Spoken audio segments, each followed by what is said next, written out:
Hello everyone. So today's small tutorial is going to be about content creation using myViewBoard on the topic foods we eat, and this is actually a topic in EVS which has been taken from grade 3 NCRT EVS book, English medium. So, as we have seen in NEP, that it suggests that every plan, every lesson plan should start with a learning objective so that students know what they're going in for the class. So that's how we also plan our learning content, which is like actually a lesson trajectory that can be used in the classrooms. The best part about this content is that it is editable. So all these files are editable content. So in case you feel that you'd like to add or subtract something out of this, definitely you can do that. So let's start with the learning objectives for this topic, which is food we eat. And here I've got three objectives. The first one is identify the different food habits of people. Then the next is infer why the cuisine varies from place to place. And the last one is assessing the cultural diversity in food through various pictures and videos and activities.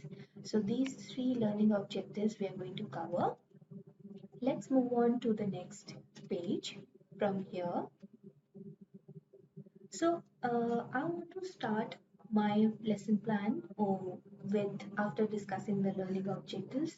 I want to go ahead with an activity to to gather everyone's attention, to have high level of interactivity in the class so that quickly I can just grab their attention and then I can probably move to some text and contextual part. So here I have an activity plan for students to differentiate between items which are eatables and which are non-eatables. So what they have to do is they have to simply come up to the board and they have to pick this green tick here and they have to put this tick on the food item that can be eaten. So what they're going to do is, because I'm using on this particular tick, I'm using, as you can see, the function of infinite copies. So what students can easily do is, let's say one student comes and they want to pick this tick. So I can easily drag and drop it to the object, to the picture, which I find is eatable. So eggs we all eat, so we can place the tick over there. So similarly, if the next child comes again, they can take the tick from here and they can place it right next to French fries, because of course all of kids, I think they all love French fries.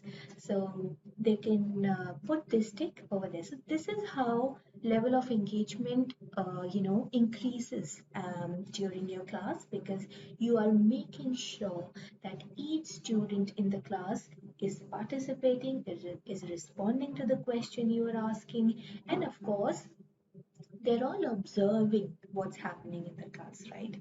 And right after this activity is done, where they are done placing ticks on the items which are eatables, then they can move forward to this next question, which is given over here. Now that you have identified eatable items, differentiate those into healthy and junk food items. So there's another activity which is syncing in with the previous activity, where again they have to compare and contrast all the items which they have identified as eatables now into healthy food or junk food. So what they can do is simply they can click on one object.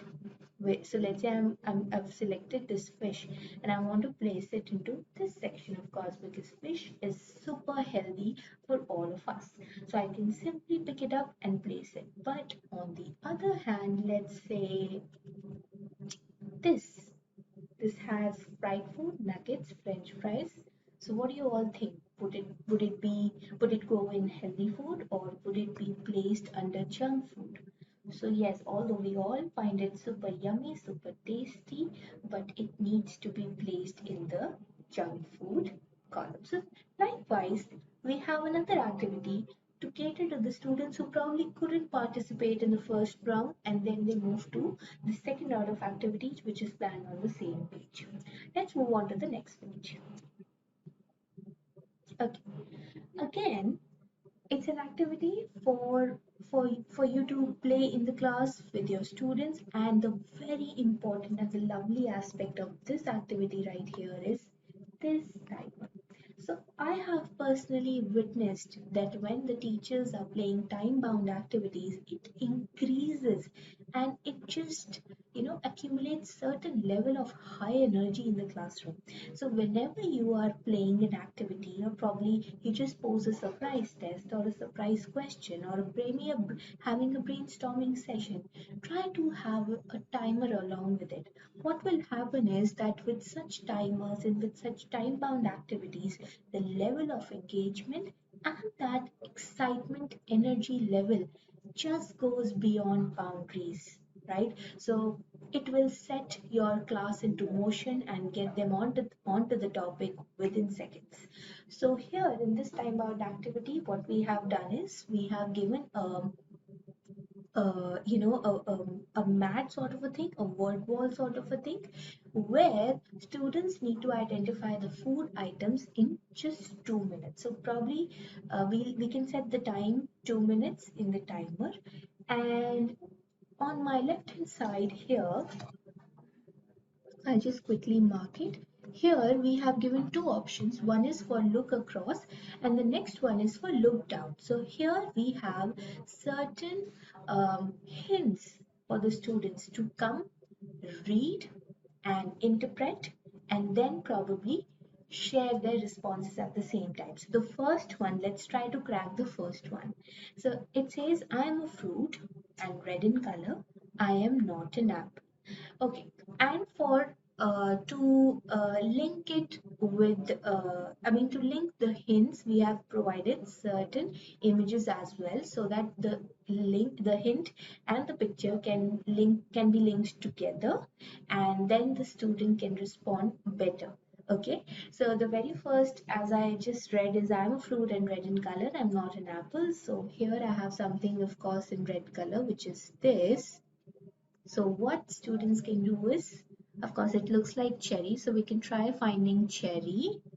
And of course, yes, here I've got cherry. And I'm sure you all must have gotten it too. So let's try to mark this with the highlighter feature, which is right in the pen section. I'm taking my highlighter, increasing the width a bit, and here. So this is my cherry. So each student can come on the board, read the hint loudly for everyone else, and then try to mark it, and one another student can come along to spot the picture which can be linked with the hint. So that's how you can just try to maximize the participation in the class and make sure that each student is interacting with your lesson plan. All right, so let's move on to the next page. Okay, so this is also a very exciting activity. It says, how much do you know? So it's actually a spin the wheel. We have played a lot of spin the wheels, but those spin the wheels, I've seen teachers struggling with creating those big, huge spin the wheels using cardboards. But here I have simply created a spin the wheel by just extracting pictures using my image search, which is right over here. I've taken all the images from here and I have placed them one by one over here, and then what I have done is I have placed this arrow as well. So what I'm going to do is, the question says spin the arrow one by one, write the names of the dishes made using the item pointed by arrow. You have 20 seconds after each spin to write the names of items. Write more and more names in your plate. So we can probably have the class divided into two teams. Team 1, Team 2. You can of course assign them some brilliant, exciting names. And one member of the team can come and spin this arrow from here. This option. Okay, so let's try to spin this.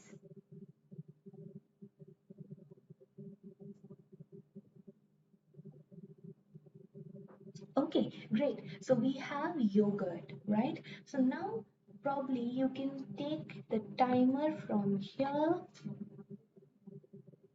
place it on your canvas, set the time as um, we have to set it for 20 seconds. We can set it for 20 seconds. This is how we can set it for 20 seconds. Yeah, my timer is set. We can start playing for team 1, and they have to now come on the board, take the marker and write items which are made using yogurt as well. So probably I can write one is um, grilled chicken. So I can just simply write grilled chicken. Okay, so my timer is up. Yes, so this is how you can increase the interactivity of the class by playing such games. So it really, brings that thrilling, that exciting factor in the class. So whichever team's turn is there, they're going to come on the board, they're going to select this, and they're going to spin on it. Good part of this is also that in case the space is less, if you find that the space is less for the teachers, for the students to write their response, then of course you can just simply take your hand tool from here and you can click on it and expand your canvas even more. So here you can even create a new table. So let's say we have created this table for team A and team B scores, and the teams can come one by one and jot down their responses. If you want to go back to the game once again for the third time, to spin it for the third time, and of course you can come here just like this with your hand tool option to expand your canvas. Okay, let's move on to the next page very quickly. All right, so this activity now is based on observing and completing the activity below. So we really want the students to observe and write down their inferences, their conclusions, whatever they can gather from the picture, and we want them to do it based on their observation. So hence this activity has come up because we have placed a lot of pictures here as well. So as you all know that tongue is one organ in the body which helps us recognize the taste of the food. So using that and catching your experiences in the past, try to um, try to recall what it felt like when you tasted an ice cream.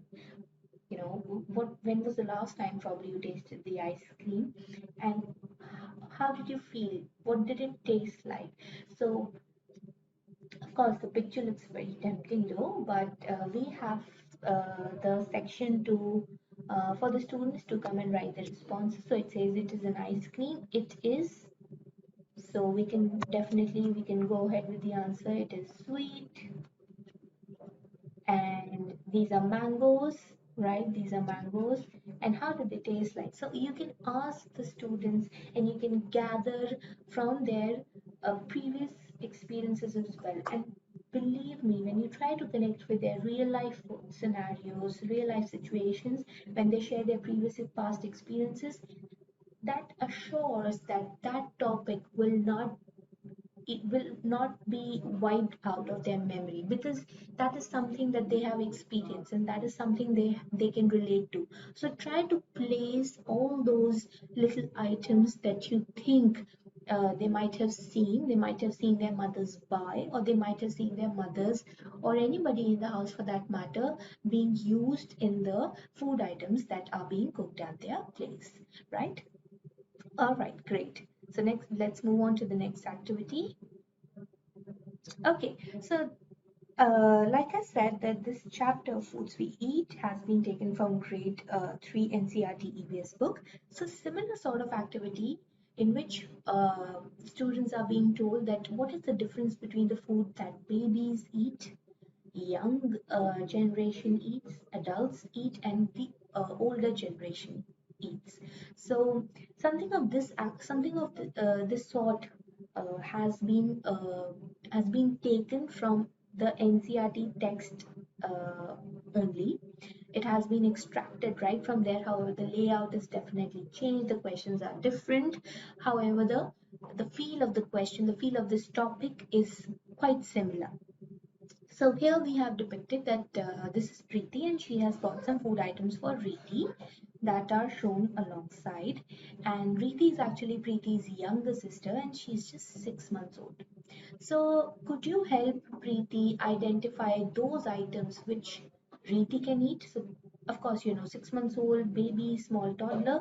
So what are those items which you think a baby can eat? So students can come again and drag and drop some of those elements in the cloud, right? So, and of course, the responses may vary for each one of them because they have seen different items being fed to babies in their household. So, it can definitely differ. Second of all, is it's how you include real life experiences in the class. So, of course, we want the students to discuss. So, in this, after doing the activity through this question, the teacher is allowing the students to discuss these certain aspects of what happens back at home, and they come and they share their experiences. Again, you're providing a very liberal platform to these students to share their experiences, and which is great. So this is how this activity has been planned. Let's move on to the next page. All right, this is a good one. So here, I just actually have a plate which looks very healthy. So it has a protein which helps you grow. It has fiber, sorry, it has starch, which is rice, which is full of fiber. And it also has a lot of veggies, which are full of vitamins, right? So what we're going to do is, if you click on it, actually you can see that it has been hyperlinked to a website. So let's explore, let's go and explore what website is this, right? So we're going to click here, and all right, so this is what the website is, and it's actually a game. So this is how you can include any game, any simulation to your plan just by providing a hyperlink to it. So I really found this activity very useful, very engaging, super fun for students, and of course it is related to my topic as well. So it says, welcome to my plate match game, and it says test what you know about the food group. So we're going to start this game without wasting any more time. Food groups can help you solve the puzzle of healthy eating. Choose My Plate is built around the food groups. You will need to choose foods from all of the food groups to help your body learn.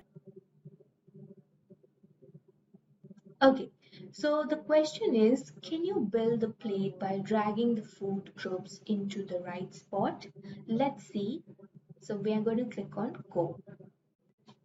Okay. Build the plate by dragging the food group shape into the right place. Okay, so for grade 3 level, this is super fun. What they're going to do first is they're going to probably just think and try to make a symmetry that which part fits where, which part can fit where. So what we are going to do is we just simply have to drag the food groups, okay, shapes into the right place. So this will go here, this will go here, this will go here, and lastly is dairy. You did it! Great. Click each food group to learn more. Okay, so what further we can do is we can click on each group. So let's click on fruit. Fruits help our bodies heal. Right, so fruits help our bodies heal. So we can discover some more information related to this. And if we click on continue. Do you know how much to eat from each food group every day? Okay, that's very exciting. Click the next button and learn. Right, so that looks very exciting. So let's click on the next button. Drag each food to the correct food group on the plate or into the glass. Do not stop until. Okay, so this looks very interesting. So what we're going to do is we're going to drag each food to the correct food group. So this is like grouping, right? So we have a lot of items over here, but we need to align them with the respective group. So whatever fruits I can find, I have to throw it, drag and drop it over there. So let's start. So we're going to start with, let's say, fruits. I think banana will definitely go here. Oh, that's great. And I think rice is going to go in grains. And chicken is going to go in protein, and bread again is, I think, will go in grains. Milk shall go in dairy. Cereal will also go in grains. Broccoli will go in vegetable. Tortilla will go in grains. Yes. We've got peanut butter. Peanut butter, I think, should go in dairy. Oh no. Okay. All right. I think cheese will go in dairy, and yogurt will also go in dairy. No. Okay. Kiwi will go in fruits. Noodles is going to go in grains. Bagels in grains. Squash in vegetables. Carrot in vegetables. And we've got. Okay, so we're left with one in protein and one in dairy. Guys, what do you think? I think yogurt is going to go in dairy, but we've done that, right? We've done that before, so let's try that. Okay, that's great. So peanut butter, okay, peanuts are full of protein, right? So probably peanut butter will go in protein. Okay, that's You great. did it! You matched the foods Lovely. into the right group and figured out how much you need every day. Great. So this is how you can play an activity or play a game probably from any teaching website that you have, and you can link it on your page just using this option, which is for linking, hyperlinking. All right. Let me move on to my next page very quickly. So this is another activity where it says that you have the responsibility to take care of your grandfather. So these are all the food items that you've got. Which ones would you rather feed to your group grandfather, and which ones would you rather skip? So this activity is based on that. So each student can, probably come on the board, and they have this black marker, and they can put a big cross on the items that they don't want to serve to their grandparents or grandfather. Okay, so again we have a compare and contrast activity where students are required to differentiate between vegetarian and non-vegetarian food items. So what they're going to do is they're going to come on the board, they're going to click on a particular object, image, and simply they can drag and drop it. So this is how it can work. Moving on, another question. Of course, as per the text which is mentioned in NCERT, we talk about the kind of dishes which are very specific and very special to each region. So this page is based on that Dhokla is famous in, and students have also been given a help box to answer to. So we on some sheets you will definitely find some sort of hints.